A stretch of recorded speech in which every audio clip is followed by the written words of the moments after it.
What's going on, guys? Big welcome to you all to our channel. We are team crushing the meta, and as you can see, we are back with another deck profile slash matchup video to talk about Spike Brothers in Standard. So this weekend we had the Thank You Championship series from Bushiroad. It's kind of Springfest because we didn't have Springfest. I don't know if everybody is getting it because I talked to some of my friends from the US and their locals are not open yet, so not everybody's getting it, but it's to replace the normal Springfest that we would have. But this one is kind of special because you do it at your current shop. And the good thing about it, it's still an official tournament, but it's more of the support for the shop and for the players as well. So that's pretty cool. Our shop tournament was in the Netherlands, in Arnhem. It is in Gamerz Paradise is the name of the shop. And I would like to say that Jasper did an amazing job on the place. Also the Corona rules, of course, and have the place being very well with ventilation, and it's also very warm in the Netherlands now, so that's also very nice for him to do all of that. So it was a great event. I was able to take first place. Second place was taken by a Bermuda player, and who else than Sparkels, so it was also very nice. And then third and fourth player were by Gears. Dave was able to get in fourth, so it's also pretty cool. And third place was Remco with the Chrono Fang, and they've played the Chrono Jet. Before we go and talk about all the matchups, I would like to show you the deck first, because I've gotten different reactions on Facebook on the deck list. People saying, whoa, Depot, you actually went back to your original deck list. Why did you do that? Why did you change it? Because you've done multiple deck profiles on the channel and you still went back to the original one. And as I said before, it always depends on the format, which choices you want to make. And I took the deck that I was the most comfortable with, and in my eyes would do the best in the current format. So yeah, before we go into all of that, this would still be a long ass video. So if you guys are not ready, get something to drink, to eat, and of course pause the video first. Don't let me talk without you sitting there. And come back and enjoy this video, of course. And if you're new to the channel, then you're in for a treat. If you're a Spike with a fan, you're a regular fan, Gear, Chronicle fan, Grand Blue fan, whatever fan you are, because we cover a lot of content on our channel. We specialize in deck profiles, in covering like new stuff, but sometimes we also do some matches. We also do explanation videos, and we also do how to beat and other stuff as well, opening stuff up, so we do all of that. Okay, let's go back to the topic of this video. All right, let's jump into the deck, and then after that I will go back and explain to you guys how the deck work, and also why did I make these choices. So for the grade 3 lineup, most of you guys already know that this is my favorite grade 3 lineup when playing Bull Spike. I go 4-3-2. It makes the deck the most flexible, and also switching between Force 1 and Force 2. We've talked about this in multiple videos. I've made 3 deck profiles on the channel, and I will put all the links in the description section below, so you guys could check them out for the long explanation. There is an explanation why we don't run cards like Ronaldo or Juggernaut, and you could check those videos as well. For the grade 2 lineup, we play for the powerhouses, 4 high-speed Brachy, and then 2 Provoke Needle. These are the powerhouses. They're a big reason why we play these and why we play them at 6. Then for cards that give you advantage, we have 4 copies of Spike Bouncer and 2 copies of the Ranged Didius. So again, no Ronaldo and no Juggy. Also, no Wonder Boy, because when we talk about the grade 1 lineup, we actually have 4 copies of Gyroslinger. Gyroslinger is a card that puts a lot of work, and he definitely deserves to be at 4, especially in this current format. Then we have 3 Commander Gary Cannon, and then also 3 Offensive Pinter. These are the cards that give you the draw power, and sometimes they also leave the field, which means they are good in a retire heavy format, but also they are good against the current decks. Normally we would have 4 copies of Pinter. That's actually the only one thing that I changed about my original list, the list that I played when this deck came out about half a year ago. 2 copies of Sniper Devil. A card again that gives you the high pressure if you ride it, especially if you put in a pinter behind it. You could make an amazing 18k column that could hit your opponent if you get a trigger, even if they put a heal trigger out there, which normally they would just take this attack. And you could also, if your opponent is unlucky to have a crit or something in their hand to guard, you could also do a Sniper Devil with a Commander Gary Cannon on the same column. Then you have a double hit effect that gives you a lot of advantage and have you a great hand. So if you could always have him as a rear guard behind something that you could move the markers, because this deck doesn't really generate a lot of soul. You're always playing on the edge of having just the right amount of soul. Alright, we have for the trigger lineup 4 heal and 4 drop. The heal, you just want to play her. Of course, the same goes for Merlin. This is pretty stable. And then for the other triggers, we actually still run 8 crits. There is no reason to change it around. The crits are the cards that wins you games. It was something that also made a huge difference during the tournament as well. Just the crits wins you games. For the starter, we play Mega Trainer. There is no reason to play something different. For the sleeves, we play the one from Deadly Emperor. If you guys would say, why would you play this, D-Boy? I'd say because of Vanguard 0. I like the theme, and I thought, well, why not? He's not coming back anyway, so why not use him as a sleeve? For the matchups, I have my fancy paper right here. No fancy picture that comes on the screen. Just this old school. Just old school. Okay, so it was the Bushiroad Springfest thank you event from Bushiroad for the players and for the shop owners, just to support your locals. We had a Swiss of 4 rounds, so I went 2-2, so I didn't do great at all. There is a story behind that, but we will not go into details. Our first round was against Vanguard. I had to play against Kevin, a great player from Zwolle. He actually had full control of the whole match. As I said, this deck was not built to play against Vanguard. There are another builds that will play against that. I still expected to have Vanguard, and I have enough cards to be removed from the front row, but still Vanguard will be able to do the multi-attack and will be able to give the power. It's still a very strong deck, especially if you're playing with a deck like Schreuders that have their support from almost half a year ago, maybe even more.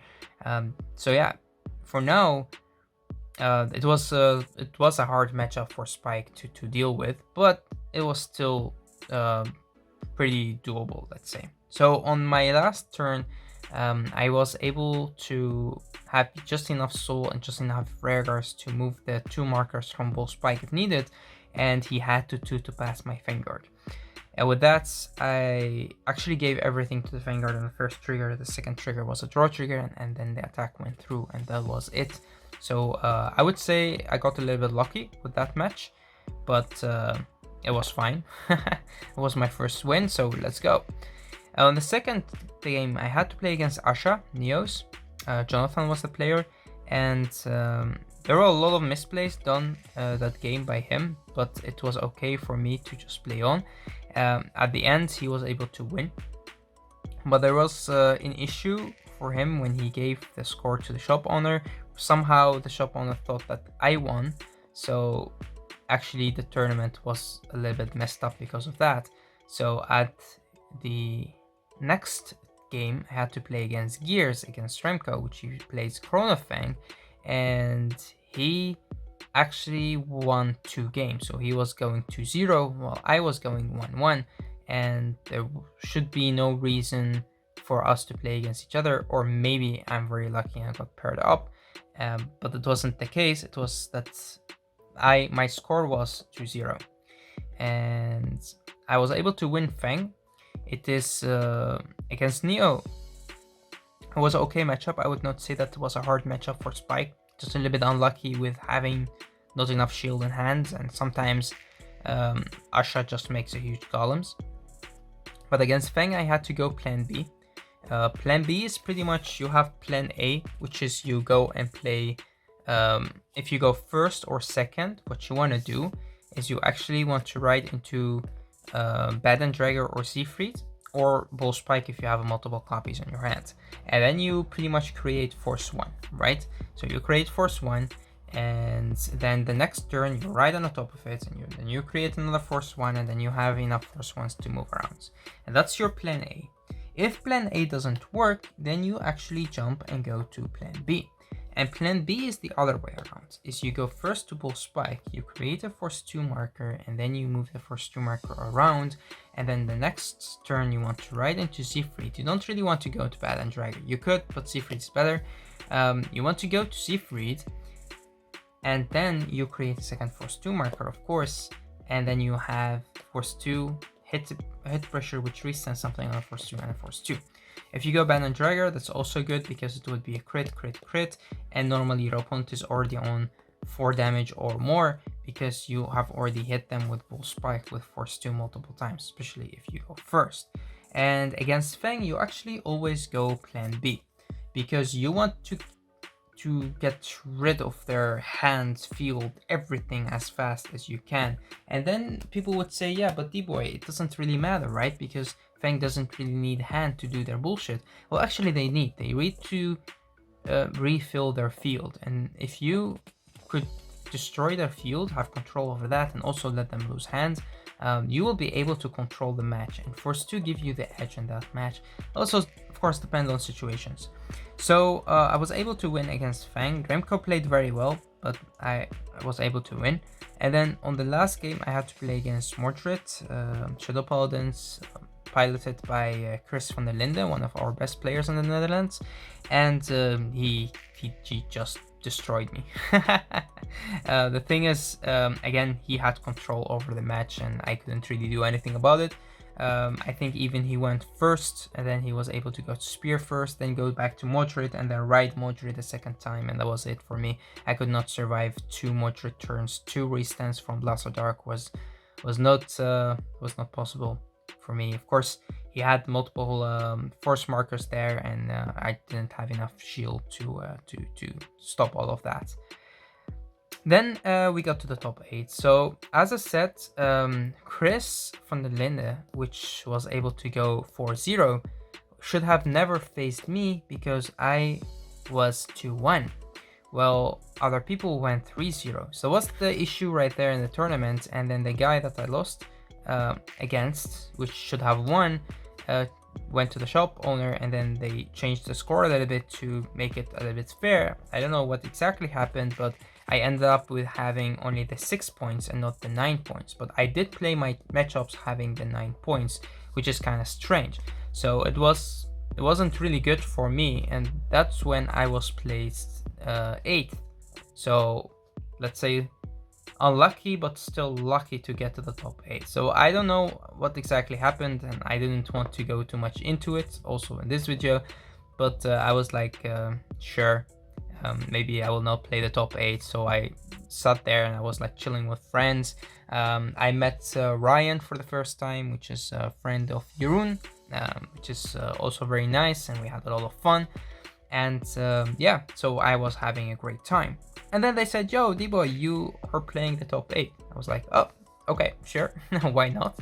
And on my first match in the top 8, because I was 8th, I had to face the first player, which was the same player I lost against in the last round of Swiss, which is something that should have never happened if the score was given correctly. So that was strangely stupid done, but still I was okay with that because I will get my revenge. Sweet, sweet, sweet revenge. So it was fun. I had to play against Chris again, an amazing player, as I said before. This time was different. I think I went first, but I don't remember exactly. And I actually had control over the game. The third time that I rode into my bull spike, I had 3 markers to move around, and then it was the other way around. He had not enough shield to stop all 3 attacks, and I also rushed him too much in the early game, I think, which he was sitting on 5 damage very fast, and then of course he couldn't take anything anymore. He didn't also get the heal, which would have been good for him. I think his drive check was nothing, which made a huge difference in his guarding hand. The same way I lost my ahsha game, he actually lost his top 8 game. I would say unlucky for Chris, lucky for me. So I was able to win that top 8 game. Then I went to play the top 4, and I had to play against Gears Vanquisher. Chrono Fang, which again is very strange because I already played against Chrono Fang, the same guy, yet again. And the reason why I was able to win that game is again Force 2. He was going first, but I still had a PG in my hand to stop his ultimate super crit attack, and then the second time he attacked into me, I had another PG to stop his attack. So the PGs made the difference, and on the first game, the heal triggers actually made a difference because I kept my heals in my hand, because guarding with the heals is good, because you don't have to put too much and lose too much power because of Chrono Fang ability, of course. So Rebellion's ability. So I was able to win that game against Remco, and then I had to play the finals against Bermuda, playing by Sparkels. Sparkels was very happy to be able to get to the finals. I was also very relieved because I would like to have another top for you guys and also talk about in this video. You guys always enjoy these kind of things, so I thought, why not, let's do it for you guys. And I had to play against Bermuda. He played Eve, a very strong deck, but I know exactly how to play against that deck because we practice a lot against each other, or we have a lot of friendly matches against each other. And yeah, so I was able to predict his movements, let's say, what he was able to, or what he was trying to accomplish to do. On the same time, he was also a little bit unlucky to get his Eve, so he had to stay on Sonata because he played Eve. And we will also do a deck profile about that, and we will also talk about his matchups as well. Okay, so before we get back to talk about the deck, the top 8 was, if I'm not mistaken, we had 2 gear players, one who played Chrono Fang and one who played Chrono Jet. Chrono Jet played by Dave. Dave had his deck full SP. That was crazy to see and also very nice. Dave was able to play the top 4 match against Sparkles, and he ended up 4th, and Chrono Fang ended up 3rd against Remco. I think Dave was very unlucky to not get his PGs both matchups against Chrono Fang because he knows exactly how the deck works. He's our gear expert. And then so those are 2 decks from the top 8. We also have 2 ahsha decks. We have 1 Vanquisher, so that's 5. We had 1 Bermuda, 1 Shadow Paladin, and 1 Spike. That's top 8 for you. Okay, so let's go back and talk a little bit about the deck. Of course, there is a long ass explanation for the deck on the channel as well. There are multiple reasons why I play the deck or the current build, but let's talk a little bit about the format before we get to talk about the deck. So the decks that are the best in the format, in my eyes, are Gear Chronicle being Fang or Jet. Both decks are very good. Royal Paladin Altmal is a deck that is very strong. We had 2 or 3 Altmal players. It was a 19 players because we couldn't have more, I think, because of Corona in the shop, and maybe it could have been 20, I don't know. But 19 players, I think 2 or 3 Altmals, which is nice, but we didn't have any Altmal in the top 8. A little bit unlucky for Variant to get to the top 8 there. And let me see. So we have, those are the decks from Try 3. I would say that ahsha is good as well, but I would not say that it is at the tops as Fang and Jet and Vanquisher and Altmal are. So those are the decks that you should keep in mind if you're building your deck to play in this current format. When we talk about Spike, we don't really have anything else to build, and the problem with this is that because Rising is already revealed, I'm one of the guys who actually want to play Rising. But Rising is of course not out yet for a few months, and for that I had very hard time rebuilding the deck because I wanted to test with Rising, but you cannot play an official tournament with printing cards and those kind of stuff. So what I did is I went back to the basics, and I took the first build that I played and I tried to update that build. So I took the stuff out that were made to play against Vanguard, stuff like Jackie, stuff like Panther, because those cards made actually the deck a little bit inconsistent, and I went back to the basics. And right here you see the grade 3 lineup. Siegfried and Bull Spike give you the opportunity to go between first 1 and first 2. Siegfried is a card that made a huge difference in the tournament. A lot of people do not appreciate how good Siegfried is, and if you don't play him, then you will never understand how good this card is. But Siegfried comes in handy to destroy your opponent's hand before you get into this the Bull Spike turn. And the key is to rush your opponent at the start of the game without putting too much on the table. You rush them with cards like Braki, with cards like Commander Gary Cannon, with cards that give you the value back, like Spike Bouncer. And by doing so, you keep your hand advantage, but you also rush your opponent as well. Cards like Punter do help with that as well. You do lose soul, but yay, you don't really need soul, because after that you go back and you refill the soul with Gyroslinger, with the second ability of Spike Bouncer, and by just riding.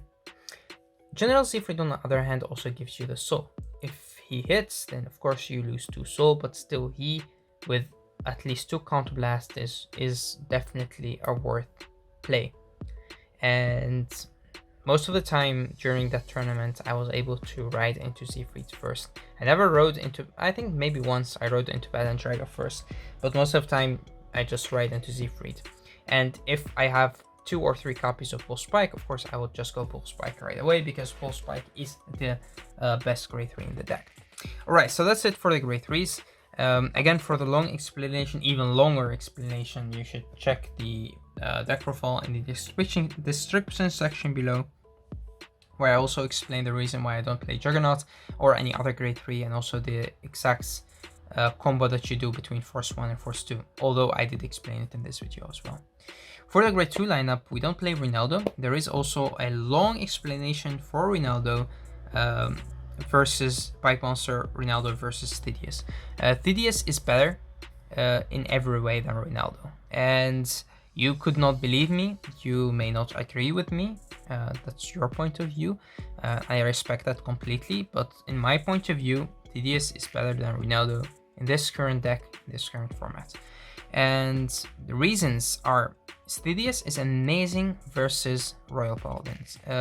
If you make the attack with Thidius, the first attack, by having him combined with cards like Bull Spike, so you put all the markers on the Thidius, especially if you have ridden into Siegfried first and then you go back and ride Bull Spike, then normally your marker ended up on the regular circle. That's the regular circle you want to put Thidius on. And people would say, hey D-Boy, isn't it right to put Thidius on a circle that you don't have marker on, so you could move it with a counterblast? No, don't do that.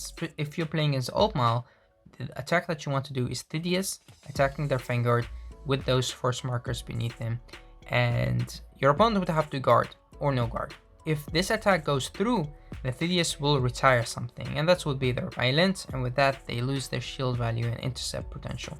If they guard the attack, which they will do right away, they will also lose their violent, and you still draw a card, because if the attack hits or doesn't hit, you still retire, and if it doesn't hit, you also draw. So that's what makes Thidius an amazing good card in this current build and in this current format. Well, that's one of the reasons. There are of course more reasons to play Thidius. Just moving the marker. In this deck you don't have enough soul. You do have counterblasts, sometimes one lousy counterblast, you could just use it to move the markers, which is amazing. So then we go back to talk about Spike Bouncer. Spike Bouncer, you would say MVP, especially if you don't play Ronaldo. This deck is not counterblast heavy, so he could use all of your counterblasts. A card that is very good against Vanguard, a card that take out soul but give you soul back, give you draw power.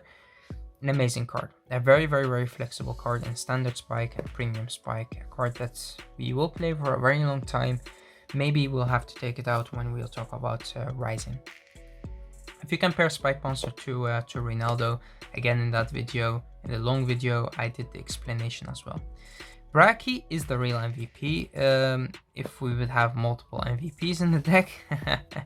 The thing is, this card does exactly as what the text said. It does what you want it to do. You place, get 10k. If it lives, it goes to soul, gives you soul, and give you another Vanguard with a 10k. It's perfect. It's a card that will never disappoint. As long as you guard him, he will never disappoint you. He will do what he was meant to do. Then we talk about Provoke Needle. Provoke Needle is a card that keeps the 10k during your opponent's turn as long as it has a marker, but this is one of the cards that we play because we also play Force 2. And if you combine Force 2 with the current deck, then pretty much most of the time you want to do that first with a Bull Spike.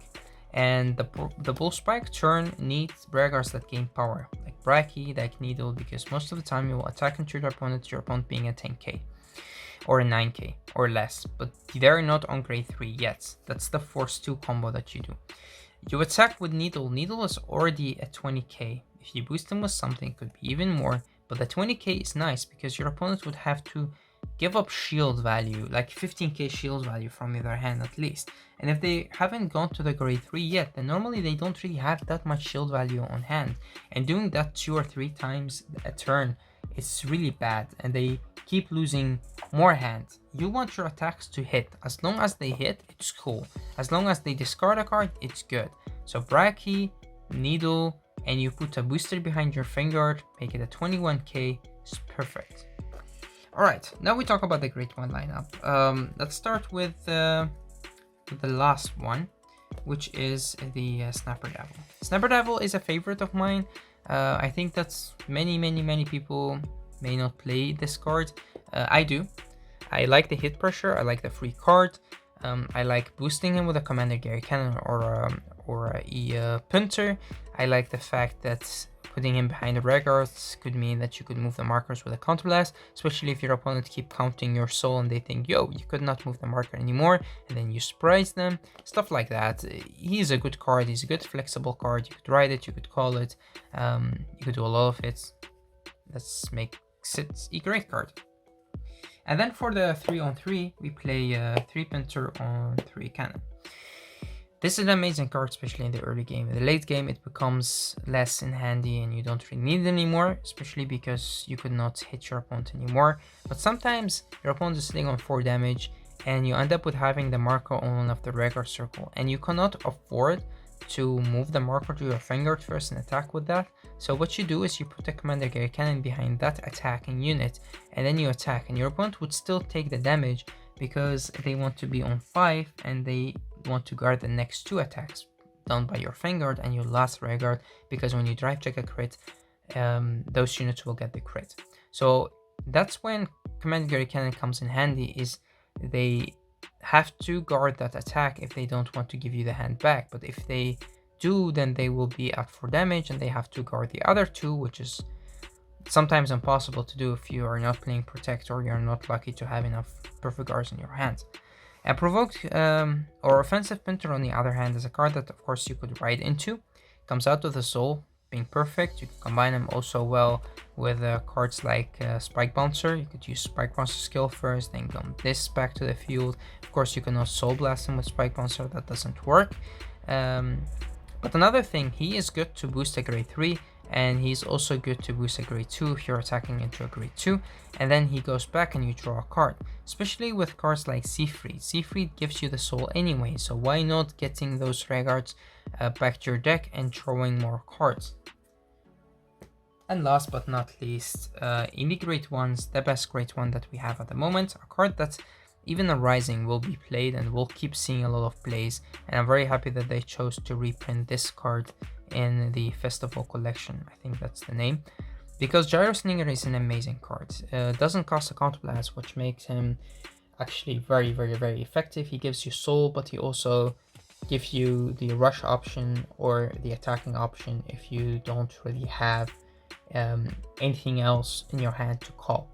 And sometimes you haven't seen a Braki, you haven't seen a Needle, and you want a powerhouse to the field, you do that. Sometimes you want to get into your Spike Bouncers, you could use this and then get to Spike Bouncer. You could still use Spike Bouncer skill And that's the difference. Another difference between Sparkels and Ronaldo is you could not use Ronaldo skill if it's called from deck. And that's why Gyro Slinger combos very well in this deck. For the trigger lineup, we don't have to talk about that. As I said, triggers win, criticals wins you games. And until we have Rising, that you could combine Force 1 and Force 2, we will still playing the 8 crits. When we get Rising, we will maybe think about playing even 8 draws or playing 6 crit on 6 draw. That would be enough. Alright guys, that's actually it for this video. I would like to thank you all for watching. I would like to thank you all for the support. I would like to thank all people who contact me on Facebook or other social media to exchange their ideas with me to make this deck better. This is a team effort, I would say, from crushing the meta in general. We help each other out with testing and becoming better players, but also from you guys. You guys comment on our videos, you tell us what you think about decks, you contact me, especially on Facebook, and then we talk about decks. I have like 5 or 6 people that I talk with daily about spikes, and it's a lot of fun to be able to exchange those ideas, and those people become more and more. Then I have even more people to talk with, and I love that. So thanks guys for that. Thanks for appreciating our content. Thank you for your love, your support, and we will see you in the next video. So till next time.